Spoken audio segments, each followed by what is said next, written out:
in this video let us discuss about DNA ligase. So in previous video I have explained to you about restriction enzyme, right?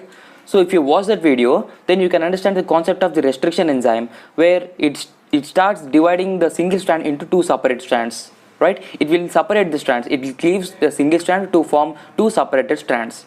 And now if you see the definition of this DNA ligase is an enzyme which ligates or attaches the two DNA fragments which has been separated. I have said you that the restriction enzyme is mainly used to separate the strands. So those two separated strands can be joined together again to form a single strand, and that mechanism will be done by using an enzyme called as DNA ligase. And this phenomena is called as ligation. So what is meant by ligation? The ligation is a process where DNA ligase enzyme is mainly used to attach the two DNA fragments which has been separated, and that phenomena is called as ligation. So Weiss and Richardson are the scientists who characterized this DNA ligase in 1967. And this DNA ligase plays a major and vital role in the DNA replication. And normally this DNA ligase is mainly used to form the phosphodiester bond between the two separated strands, right? And let us say going to take two separated strands, and those two separated strands can be joined together by using phosphodiester bond, and this phosphodiester bond can be formed by using this DNA ligase enzyme.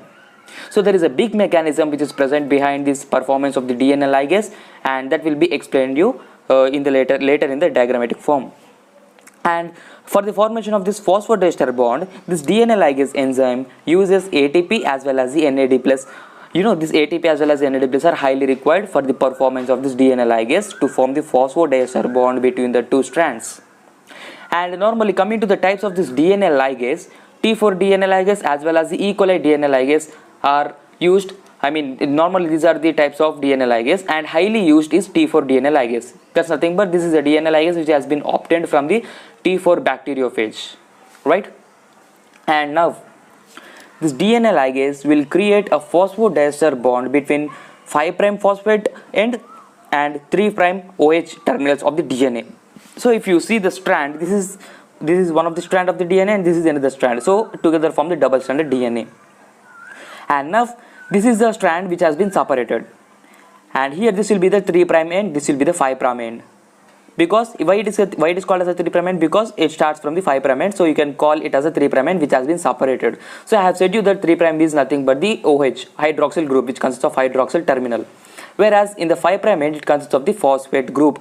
So this is nothing but the phosphate group. This is the structure of the phosphate group which is present at the 5' region, right? So DNA ligase will create a phosphodiester bond between 5' end and 3' end terminals of the DNA. So it will form the phosphodiester bond between the 5' as well as the 3' 5' phosphate group as well as the 3' phosphate group. Between these both, the phosphodiester bond will be formed by the DNA ligase. So how it will be performed, let us see now. So I hope this structure has been clarified. As I have said you, for the purpose of this DNA ligase, ATP as well as the NAD+ are highly required, right? So here ATP plays a major and key role. So if you see the structure of the ATP, this will be the structure of the ATP, where adenosine triphosphate, ATP indicates adenosine triphosphate. This indicates that it consists of 3 phosphate groups. This is the adenosine nucleotide, and it consists of 3 phosphate groups. This is one of the phosphate group, this is second phosphate group, and this will be your third phosphate group. So it is together called as adenosine triphosphate. So adenosine triphosphate is mainly used, and now what will happen? It will take only one phosphate group, which indicates that remaining 2 phosphate groups will be eliminated, right? So it will take adenosine monophosphate only. Adenosine monophosphate, it will take adenosine and 1 phosphate group, where remaining 2 groups will be eliminated, right? So adenosine monophosphate is used, and remaining 2 phosphate groups will be eliminated. So up to here only this adenosine monophosphate means only this will be used, whereas the second and third phosphate groups will be eliminated as inorganic phosphates. So this will happen in this step, where if you see here, this is the normal of 5 prime phosphate group, and this will be a 3 prime hydroxyl end, right? This is the normal which I have said you in the previous structure of this. And now I have said you that AMP is used, adenosine monophosphate is used, right? So this is adenosine and one phosphate group which has been used. So this is called as adenosine monophosphate, and here 2 phosphate groups has been eliminated already in the previous step only, right? So adenosine monophosphate is used, and this adenosine monophosphate will bind to this phosphate group which is present at the 5 prime end, right? So now what will happen? As the energy is utilized, then what happens is that this 5 prime end will move towards this hydroxyl group. This 5 prime end will move towards this hydroxyl group of 3 prime end. So let us see now. So if you see here, this 5 prime end will move towards this hydroxyl end of 3 prime end, hydroxyl group of this 3 prime end, and once it reaches towards the hydroxyl group of 3 prime end, then this H will be eliminated. This hydroxyl group will be eliminated, where this oxygen will act as a nucleophile. Only the H plus ion will be eliminated, where this oxygen will act as a nucleophile. And remember, we are using this AMP energy, I mean the ATP energy has been used such that this energy will be obtained for this 5 prime end to move towards this hydroxyl group of 3 prime end, right? This arrow marks indicates that the 5 prime end starts moving towards this hydroxyl group of the 3 prime end, right? And now what will happen? So in this step, what happened? The hydroxyl group H plus ion has been eliminated. Along with this, what will happen is that once this 5 prime end will reach towards this 3 prime end, then immediately this adenosine monophosphate will also be eliminated, such that I have indicated here adenosine monophosphate, where only one phosphate group is present. Hence we are going to call this as a adenosine monophosphate. So in the previous step, the adenosine monophosphate has been used, right? So why it is used? To migrate from here to here. So as the work has been done, then this adenosine monophosphate will be eliminated along with this H plus ion. So now the phosphate group will be left over. I mean here this hydroxyl group, as it moves towards the hydroxyl group, then there is a phosphodiester bond which has been present. So this phosphodiester bond will mainly form a bond between this 5 prime end as well as the 3 prime end, such that it make attaching between 5 prime end as well as the 3 prime end, right? And once the phosphodiester has been formed, then this will be a final structure which is called as a ligated DNA. Ligated DNA indicates the attached structure of the DNA, where the DNA strand has been attached, right? It has been attached. So this is about the performance which will be done by the DNA ligase enzyme. And to know about some of the points of this DNA ligase is used in both DNA repair as well as the DNA replication.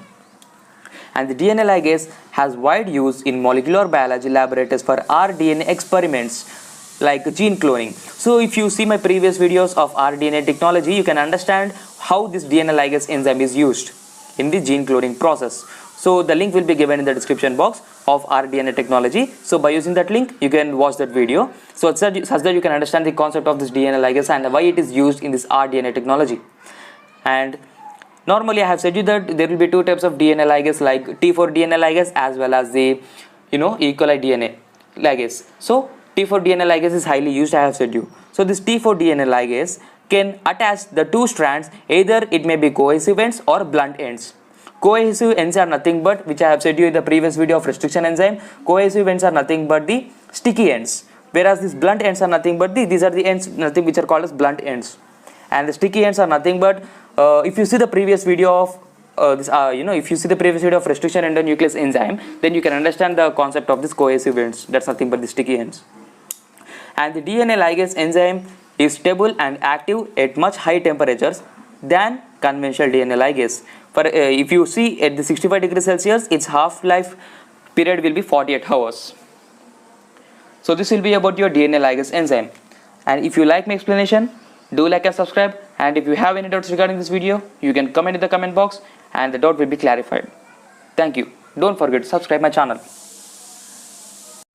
So again, I'm going to explain you this mechanism fastly such that you can easily understand. So what happens, this is a double stranded DNA and this is the separated strands where 3' end hydroxyl group will be formed and 5' end phosphate group will be formed. So this is the separated strand. So now by using this DNA ligase, this separated strand can be attached together by using a phosphodiester bond, right? So that phosphodiester bond will be mainly formed by using the DNA ligase enzyme.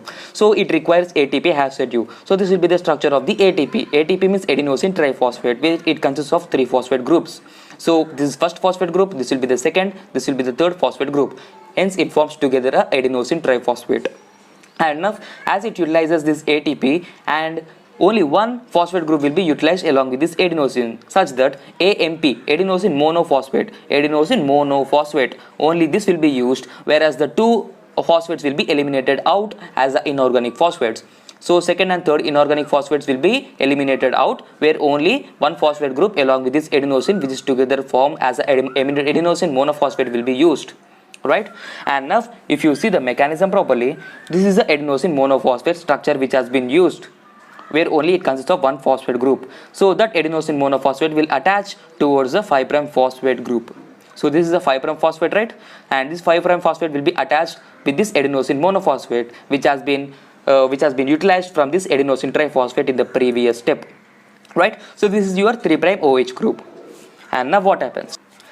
As the energy source has been utilized from the ATP, then this 5' phosphate group will start moving towards the 3' end, which is called as hydroxyl group, right? It moves towards the hydroxyl group of the 3' end, and once it moves towards the hydroxyl group of the 3' end, then the H+ ion will be eliminated. Along with this H+ ion, adenosine monophosphate which is present over this phosphate group will also be eliminated, right?